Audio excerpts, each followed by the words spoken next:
y la segunda fue terapéutica. ¿Qué quiere decir terapia, hermanos? Ahorita vamos a ver. Mire cómo dice el texto. Jesús envía a sus discípulos a una misión idéntica a la suya: predicar el reino y sanar a los enfermos. Es decir, hermanos, cada vez que nosotros estamos predicando, estamos haciendo un efecto terapéutico en la gente. Es decir, tiene que haber un cambio en las personas, y esto tiene que llevarlo precisamente a una sanidad. El carácter pastoral del Señor Jesús. Fíjese qué interesante es que nuestro Señor Jesús tuvo primero dominio propio. Dice la Biblia: la blanda respuesta quita la ira, la palabra áspera hace subir el furor. La primera cosa que tenemos que aprender como consejeros es a tener dominio propio. Es interesante, hermanos, cómo nosotros tenemos que ser ese ejemplo. Tenemos que aprender a que la gente vea en nosotros al Señor Jesús. Ser siervo de Dios, ser pastor, ser consejero, tiene sus implicaciones. No es nada más pararse al frente, ir y comprar un cuadernillo donde venden sermones y predicarlos. Es un estilo de vida, hermanos. Número 2, amar sin prejuicio. Un ejemplo real lo constituye el diálogo en el pozo con una mujer samaritana. Hoy estaba platicando con varias hermanas y les decía a ellas: comúnmente nosotros los hombres casi no platicamos con las mujeres, a veces por el prejuicio. El Señor Jesús eliminó ese prejuicio y platicó con una mujer samaritana. No era una mujer prostituta, hermanos. Déjeme decirle que no. 5 maridos había tenido, y eso no era problema en el Antiguo Testamento. La mujer podía divorciarse del hombre y la señora volvía a casarse. El problema que tenía la señora es que ese hombre con el que vivía no se había casado legalmente, vivía en unión libre, y eso sí lo condena la Biblia. Entonces, amar sin prejuicio. Número 3, fe y conducta. Jesús se caracterizó por orientar la fe de la gente hacia un Dios único y verdadero. Esta fe genuina genera un tipo de conducta ejemplar. Entonces, ser pastor, tener este trabajo terapéutico, es ser ejemplo, hermanos. Yo tengo mi temperamento, se llama colérico, y soy sanguíneo. Como colérico me enojo rápidamente. Como sanguíneo siempre ando haciendo chistes. Ya me escucharon, ¿va? Hay algunos hermanos que me dicen: lo invitamos a predicar, ya no sabemos si porque usted enseña Biblia o porque siempre anda contando chistes. Ahí lo llevamos entre las dos, les digo. Pero es interesante, hermanos, saber de que el Señor es el que controla nuestro temperamento. Y entonces tener que, no se imaginan ustedes cuántas veces en la iglesia me han dicho esto, me han dicho aquello, y yo quedarme callado y tener que decir: Señor, perdónalos porque no saben lo que hacen, aunque algunos sí saben lo que hacen. Y número 4, reconocimiento de la realidad de Satanás.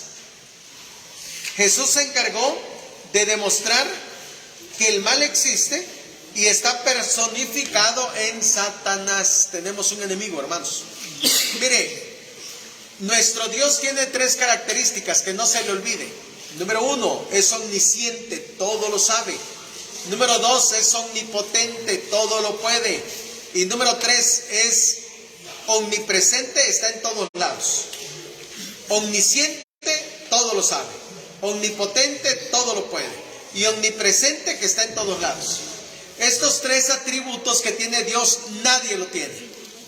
Así que Satanás no puede estar en estos momentos aquí, hermanos. No haga usted omnipresente a Satanás. Hay algunas iglesias que lo hacen omnipresente. Señor, te pedimos que reprendas a Satanás. Y muchas veces Satanás ni está ahí. Estarán los demonios, que es muy diferente. Y los demonios le están whatsappeando a Satanás. Allá está el pastor Hugo en el Betania, en la iglesia Visión de Fe, hablando de ti. Y le mandan los reportes. ¿Eh? Somos fieles, es bueno. Claro, no como unos pastores que le piden y no dan. Y sucede, hermanos, que los demonios están aquí, pero los demonios están sujetos a nuestro Dios, porque mayor es el que está en nosotros que el que está en el mundo. Amén. Así que usted tiene que vivir en esa perspectiva de que mayor es el que está en nosotros que el que está en el mundo. Ayer que iba para San Cristóbal, ahí voy, mi carrito es pequeño y ahí voy queriendo rebasar porque había una gran fila de carros. No sé qué había pasado, no había paso. Y ahí esperamos como media hora y se hizo la gran fila. Pero como tengo la oportunidad del carro chico, fácil es colarme y meterme. Ahí voy, cuando de repente una camioneta, hermano, se me mete del lado derecho. Y yo dije, Señor, primero mi temperamento colérico, ¿no? Pero dije, calma, Hugo Ignacio. Frené y dejé que pasara. Del lado derecho me rebasó. Cuando ya lo rebasé, iba con los cristales bien oscuros. No se miraba quién era, si era hombre o mujer. Pero yo dije, Señor, gracias porque estás conmigo. A ver si no se enoja porque lo rebasé y me va a seguir y quién sabe qué me vaya a pasar. Pero Señor, mañana tengo que seguir dando clases en Betania. Pero la confianza que tenemos en Dios, que Él nos cuida. Satanás nos quiere acabar, los demonios quieren acabar con nosotros, pero Dios no se los permite, porque mayor es el que está en nosotros que el que está en el mundo. ¿Cuántos lo creen eso, hermano? Amén. Entonces, tenemos que reconocer de que sí existe el mal, pero nosotros estamos en Cristo Jesús y mayor es el que está en nosotros. Esto nos lleva al punto número 2, el consejero, sus requisitos. Requisitos externos, es decir, habilidades. Capacidad para el cuidado de personas. Intereses, preocupación y seguimiento. Es decir, el consejero debe tener esta característica, hermanos, de cuidar personas. Número 2, capacidad de asesorar, es decir, dirigir, estimular, impulsar, discernir dónde está el otro. Es importante que el consejero, hermanos, sepa asesorar. Y número 3, tener en cuenta que la relación debe ser bilateral. Ayer hablábamos del perdón unilateral. Es decir, yo debo perdonar sin necesidad que la persona venga y me pida perdón. Pero en este caso de las relaciones debe ser bilateral. Tenemos que aprender a relacionarnos en los unos con los otros. Estos son requisitos externos. Subraye eso, por favor. Bilateral es igual como 2 personas.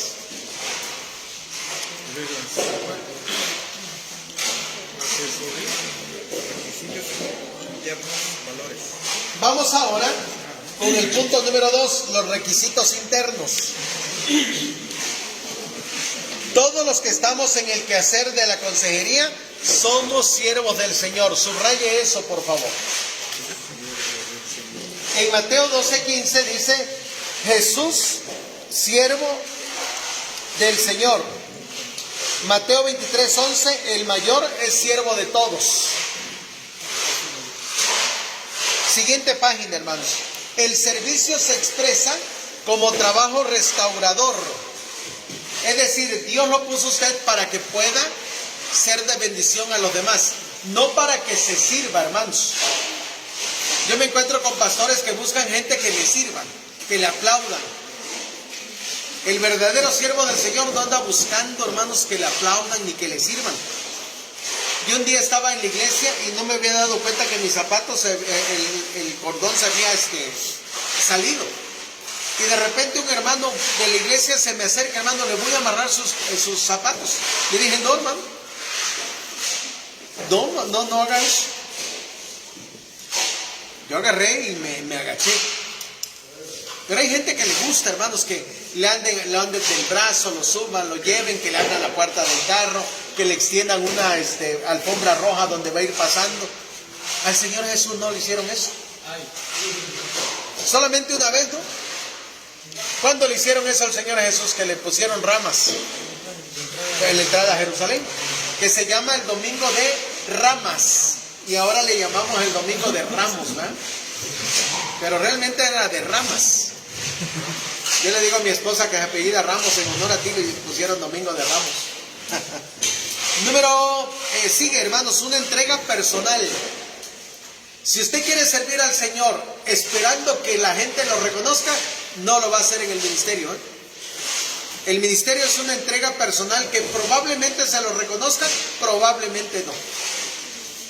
Lea Hebreos 11. En Hebreos 11 tenemos en los primeros versículos cómo reconocen algunos. Pero si va usted a la mitad del capítulo 11, va a ver que algunos nadie le hizo caso. Pero es el Señor de los cuales el mundo no era digno. Porque el ministerio pastoral, hermanos, no es para recibir reconocimiento. Es para servirle al Señor. Oración de intercesión, hermanos. Usted tiene que estar intercediendo por su gente. Así le caigan mal. Porque hay unos hermanitos en nuestras iglesias, bueno que aquí no, en otras iglesias allá por México, allá por el norte, que son caimán, hermanos. Tenemos que orar también por ellos. Y por último, una tarea educadora. Su función como pastor es de ser maestro, enseñar a la gente, educarnos. Entonces, estos son los dos requisitos. El requisito externo es tener la habilidad y el requisito interno es algo que debe haber en usted para poder ser de bendición a los demás. Esto nos lleva al conocimiento de la propia personalidad. Difícilmente podrás comprender a otras personas si nosotros no hemos alcanzado una exacta comprensión de nosotros mismos. 23, hermano. Conocimiento de la propia personalidad. Ya lo dijo el filósofo, conócete a ti mismo. Creo que fue Sócrates quien dijo eso. Entonces es importante que usted se conozca qué tipo de temperamento tengo yo. Yo ya les dije, yo soy colérico sanguíneo. Probablemente usted no es colérico sanguíneo, puede ser melancólico, puede ser flemático. Conózcase a usted mismo.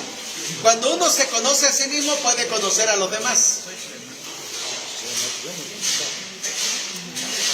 Yo me llevo muy bien con los que son coléricos sanguíneos. ¿Por qué razón, hermanos? Porque tenemos las mismas características. Pero con mi esposa es todo lo contrario, ella es melancólica. Entonces, ahí también hacemos un buen equipo. Entonces, primero es conocimiento de la propia personalidad. Entonces, tenemos que conocernos a nosotros mismos. Segundo lugar, hermanos, para ello es necesario controlar nuestras emociones, tales como el temor, la ira, el sentimiento de culpa, los conflictos, los complejos. Es decir, entre el pastor y los miembros y los seres humanos, todos somos iguales. La única diferencia es que el pastor debe ser maduro, debe tener control de sus emociones, debe tener control de su enojo, de su sentimiento, de sus complejos. Uno de mis misioneros un día se me acercó y me dijo: pastor, ya no voy a ser misionero, porque mire, de repente tengo una ira, tengo un enojo, me caen mal los hermanos, me deprimo. Y cuando me estaba diciendo eso, le dije: dame la mano. Y me dio la mano. Bienvenido al ministerio, le dije. Porque el ministerio es reconocer, hermanos, cómo somos. Yo no soy un ángel, ni soy perfecto, ni soy nada. Tengo también todo lo que los demás tienen.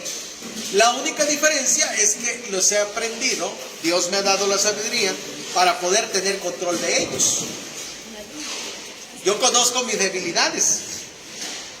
Entonces, conociendo mis debilidades, yo le saco la vuelta a mi debilidad.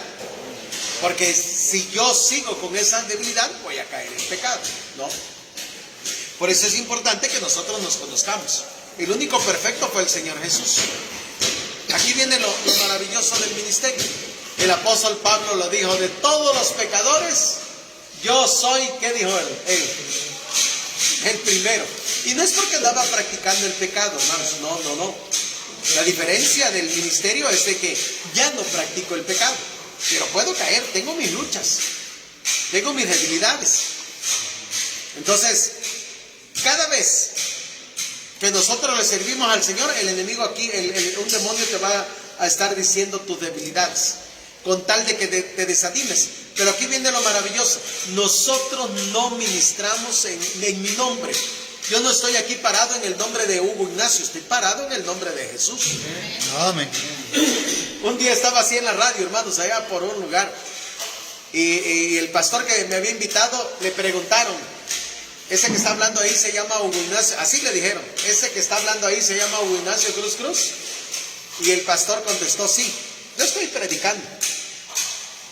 Y en una pausa que hicimos, me dijo, te habló fulano de tal, y me dice que te corra yo aquí de la radio, porque no eres digno de estar allí. Ah, sí, le dije, me puse a pensar quién era, y al fin me acordé.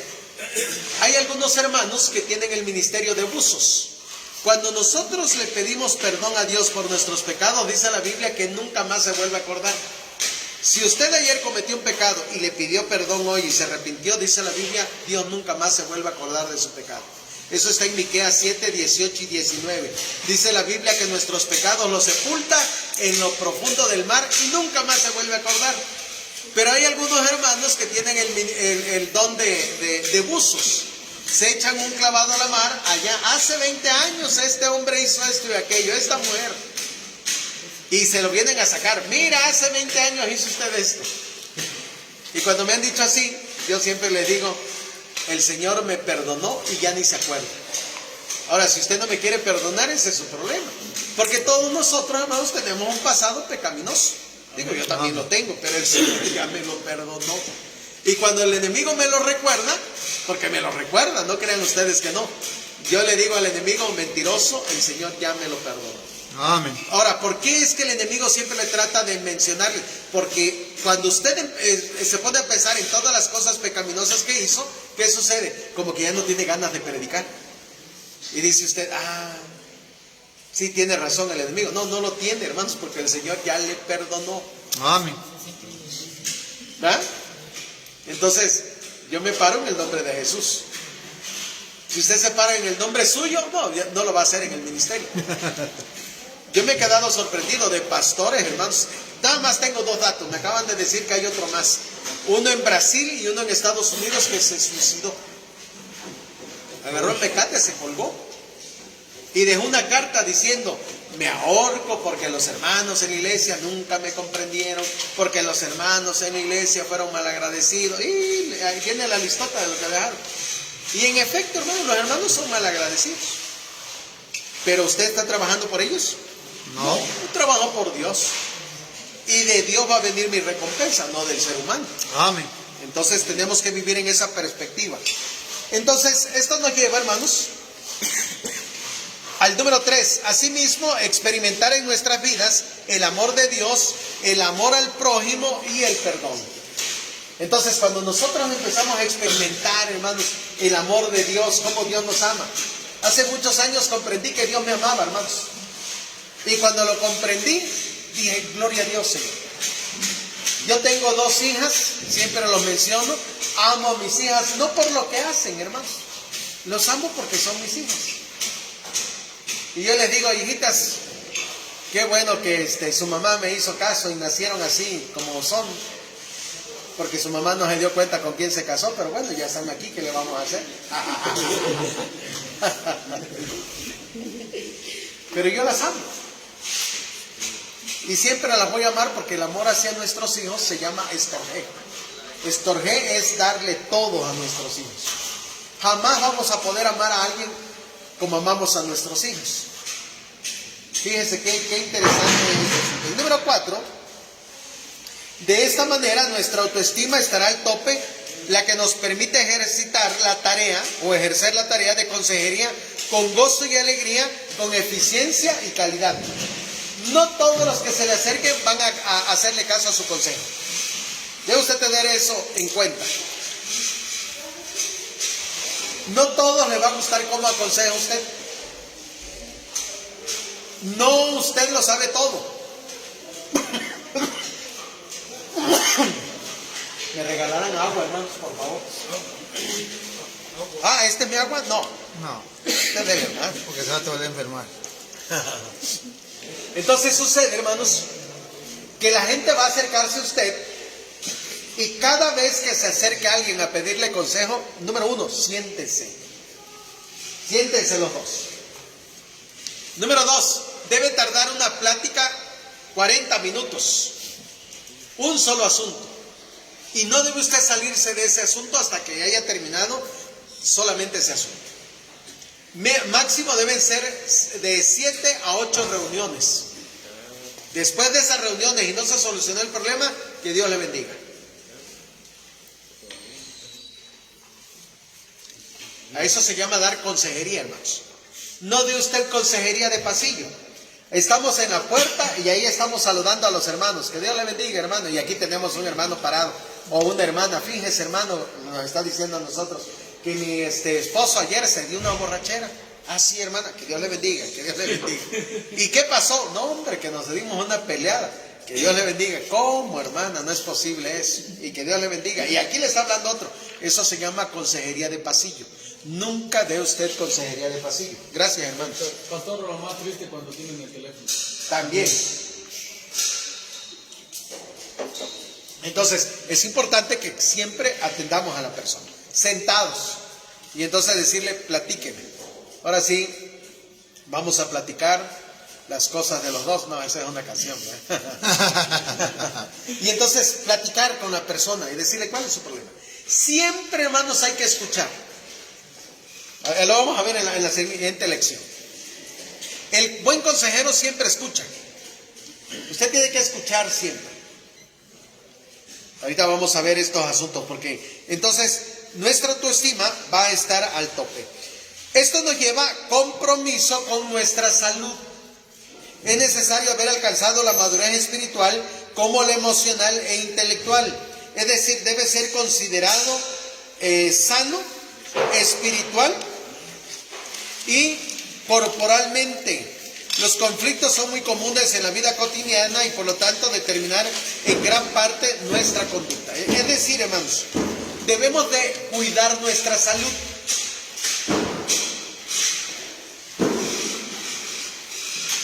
Ya ahorita estamos platicando aquí con nuestro hermano Eray que a nuestra edad ya no podemos comer cualquier cosa. Yo no debía haber comido lo que comí, desayuné. Aquel hermano ya no desayunó lo mismo, él fue por otra cosa. Tenemos que cuidar nuestra salud. Yo con los hermanos, mire, yo no tomo refresco. Y cuando los hermanos me dicen, ¿quiere usted refresco? Yo digo, no. El refresco, hermanos, mire, Chiapas es número 1 en diabetes. Por tanto refresco que toma, hermanos. Cada vez que se toma usted un refresco de este tamaño, son 10 cucharaditas de azúcar. Y por eso hay tanto, hermanos. Y Chiapas es el número 1 consumidor, hermanos, en refrescos. Sí, porque la gente no toma agua. Yo tomo mucho café, pero no tomo Nescafé. Yo siempre tomo café. Ahorita que voy allá, hermanos, como 20 kilos de café me dieron en grano, porque los hermanos me obsequian café en grano. Pasé a un lugar allá para que me lo prepararan, y ahí en mi carro llevo 10 kilos de café, así en bolsas, porque lo vendo, café de grano, y yo el café que vendo vale 250 el kilo, no creo usted que vendo café chafa. Orgánico, exactamente, con un tostado especial y un montón de cosas. Y la gente que me lo compra me lo paga porque es un buen café. Pero la gente no toma agua, hermanos, y es lo que más barato, ¿no? ¿Cuánto vale una? 30, 35 pesos. Y ahí está la gente, para su mal está tomando. Es como la gente borracha, hermanos. Yo nunca he tomado una cerveza, ni sé qué sabor tiene, ni me interesa saberlo. Pero yo no entiendo cómo es que la gente se llega a gastar sus 500 pesos emborrachándose para el otro día estarlo vomitando y mientras está tomando hacerlo pipí. Yo no entiendo eso, hermanos. Y el tercer día todavía anda mal por la borrachera que se dio y está esperando que llegue el sábado para otra vez emborracharse. Vivirse curado. Sí. Como le dijeron a aquel borrachito, y deje de tomar, ¿qué no sabe usted que la borrachera es una muerte lenta y segura?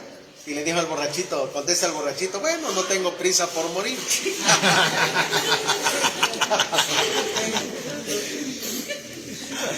Entonces, debemos de cuidar nuestra salud, hermanos.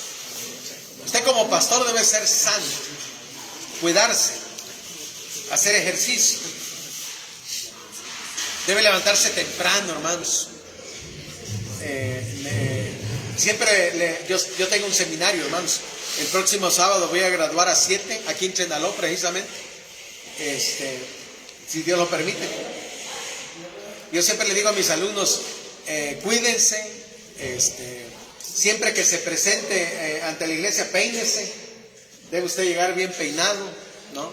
Si no tiene usted para un desodorante, póngase limón en las axilas. Si no tiene para gel, póngase limón, también lo deja bien. Quietecito. Debe usted andar, el líder debe andar bien peinado. Si usted es pastora, también debe andar bien arreglado. Si come usted bastante hoja, cebolla, ajo, mastique algo ahí para que cuando hable usted no le dé aliento al hermano. No me dice un pastor, yo solamente como cebolla cuando alguien se muere para darle aliento a los hermanos. Porque somos representantes del Señor Jesús, ¿no? Debemos de cuidar siempre eso, hermanos. Si anda usted un pantalón negro, póngase unos calcetines negros. Si el pantalón es café, póngase unos calcetines cafés. Porque hay algunos hermanos que ponen el pantalón negro y andan unos calcetines rojos. Y cuando se levanta el pantalón, todo mal, ¿no? Debemos de combinar, hermanos, Bueno, esa es otra cosa. Sigamos entonces. Y terminamos nuestra clase diciendo lo siguiente. Debemos saber llevar una vida en paz, armoniosa, dominar nuestros impulsos y llegar a controlar los conflictos. Subraye todo eso, por favor. De lo contrario, se producirán las tensiones y el descrédito de nuestra labor. A veces la regamos, hermanos, en el ministerio, pero usted debe buscar siempre, hermanos. Otro filósofo dijo lo siguiente. Deben acordarme cómo se llamó este filósofo. Se me escapa ahorita su nombre porque es un poco extraño su nombre. Y dijo lo siguiente, hermanos. Podrás hacer 1000 cosas muy bien, pero si cometes un error, la gente te va a recordar por tu error y no por las 1000 cosas buenas que hiciste. Y yo lo he experimentado, hermanos. Porque a veces he cometido algún error y la gente se acuerda de ese error. No se acuerda de las cosas buenas que he hecho. Así es la vida, hermanos. Entonces, coloque a Jesucristo como el centro de la vida, aún en las fallas y deficiencias personales. Entonces es interesante que Dios nos ha mandado a hacer una labor carismática, pero una terapéutica. Ahora déjenme decirles, hermanos, que los psicólogos nos han robado la palabra terapia. La palabra terapia en griego es terapeo. Y dice la Biblia que el Señor Jesús daba terapeo, es decir, daba terapias. Cada vez que hay un culto, en el culto se da una terapia, fíjense. Una terapateada. Estamos dando una terapia a los hermanos. Lo mismo que hace el psicólogo. Porque usted como pastor tiene una función terapéutica. La iglesia tiene una función terapéutica. Ahora nosotros como cristianos, ¿cuáles son las funciones terapéuticas que tenemos? Número 1, la Biblia. Número 2, el Espíritu Santo. Número 3, la iglesia. Número 4, el pastor con su conocimiento. Y número 5, el culto mismo es para sanidad. Yo me quedo sorprendido. Hay gente que tiene problemas y lo primero que debe hacer es ir a la iglesia. Yo le digo, cuando tiene usted más problemas, cuando más debe usted asistir. Porque la función de la iglesia es una función terapéutica. ¿Qué quiere decir terapia? Sanidad. Una sanidad emocional. Y en la iglesia nosotros damos sanidad espiritual, sanidad emocional y también sanidad física. Porque cuánta gente no ha sanado, hermanos, en nuestras iglesias. En nuestra iglesia empezamos a orar por una señora que estaba inválida. Y yo lo quedé mirando, porque en una célula la quedé mirando y le dije, ¿no puede usted caminar? Me dijo, no, hermano. Vamos a orar. Y ya oramos. Pero en la iglesia me dijo un hermano, un nuevo creyente, fíjense que yo hace muchos años llegué a una iglesia Y un día oré por los enfermos y sanaron. Así le dije. Le empecé a discipular y de repente le dije, ahí hay una persona que no puede caminar, vamos a orar por ella, ¿qué te parece? Oré por la persona, luego oró el hermano. Y miren, hermanos, pasó un milagro. El hermano le tocó los pies y en esos momentos se les puso a la señora rojo. Le tomamos una foto. Y la señora dice, oiga, algo ha pasado en mis pies. Nosotros le dijimos, bueno, Dios sabrá qué hizo con usted. El asunto es de que el domingo llegó a la iglesia caminando. Y los hermanos se quedaron sorprendidos del milagro que Dios hizo. Amén. Una sanidad física. Pero primero le habíamos dado sanidad espiritual, que recibiera a Cristo como Salvador personal. Y mire cómo Dios hace la obra. Porque Dios nos ha mandado a dar 3 tipos de sanidad. Número 1, espiritual. Número 2, emocional. Y número 3, física. Yo siempre le digo a la gente, reciba a Cristo. Si se muere usted, ella era la voluntad de Dios, pero se busca ir al cielo. ¿No le da gusto eso? Y me dicen amén. Porque al final de cuentas lo que queremos es que la gente vaya al cielo, ¿va? Ir a arrebatar, hermanos, aunque sea en ese último momento, una persona de las garras de Satanás para enviarlo al cielo. Amén. Dios le ha dado esa bendición. 5 minutos, hermanos, y regresamos.